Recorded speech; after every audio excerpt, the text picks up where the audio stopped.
Hello, everyone. My name is Lily Regan, and I'm a senior at Marquette University, which is in Milwaukee, Wisconsin. I'm majoring in secondary education and English, and I'm currently completing my semester of student teaching at a Milwaukee public high school. So currently, I'm teaching a 10th grade literature course and an 11th and 12th grade media and communications course. Next year, I'll be employed at a Milwaukee public middle school teaching 6th grade reading and ELA. So for the past year and a half, working with Dr. Fishman through the Honors in the Humanities program at Marquette, I've been conducting research on how 6th through 12th grade teachers can make their classrooms more engaging for their students from all backgrounds. And I call this research Building Relationships and Breaking Barriers, Culturally Relevant Professional Development for Secondary Educators. In talking to 10 secondary educators in the Milwaukee area, and in reading literature about engagement and inclusion in the classroom, and also literature on professional development, I've learned what teachers are already doing in classrooms to help their students thrive and to build rapport with all of their students.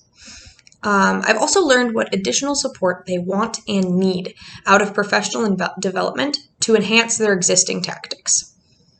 So my main research product will be a website and a professional development curriculum that aims to help secondary educators create engaging and culturally relevant units, lessons, and assessments. Now, this research first called out to me when I realized that I'm a white woman who's mostly going to be teaching students of color in Milwaukee, one of the most segregated cities in the United States. And I began asking myself, especially in our current political and social climate, how can I teach for justice? How can I make sure that I do not further trap these students in a school system that prioritizes white students? How can I help my students to be proud of their identities, regardless of what society tells them? How can I connect and build relationships with all of my students, regardless of their backgrounds and identities? Now, in an ideal world, these are exactly the types of questions that would be addressed in professional development. And professional development is ongoing teacher training, and it can range from an hour weekly to entire days of programming. Researchers and everyday educators alike have pointed to professional development, which is also called PD, as an important way to stay up to date on all things teaching, from technology advancements to curriculum changes in classroom management. And while this sounds like it would be a teacher's paradise, time committed to their own learning, based on the teachers I interviewed, PD tends to be paired with sighs, eye rolls, and even snores, because it doesn't address pressing issues in ways that have much direct relevance to the classroom.